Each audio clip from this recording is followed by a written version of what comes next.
Hal itu disampaikan Ketua DPP PDIP Deddy Sitorus pada Rabu 7 Januari yang mengaku sudah ada yang mengajak atau melobi PDIP untuk melakukan pembicaraan. Adapun pembicaraan itu agar PDIP mendukung wacana pilkada melalui DPRD.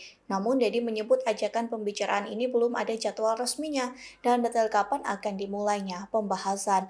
Meski begitu, sikap PDIP tetap tegas menolak mendukung pilkada secara tidak langsung melalui DPRD.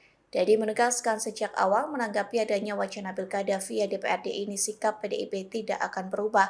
Menurutnya pemilihan kepala daerah merupakan hak rakyat, oleh sebab itu Dedi menyebut hak tersebut tidak bisa diwakilkan oleh segelintir orang di DPRD. Dedi menerangkan secara matematis posisi PDIP di DPR memang minoritas. Peluang wacana pilkada melalui DPRD akan terrealisasi dengan Download Tribun X sekarang, menghadirkan lokal menjadi Indonesia.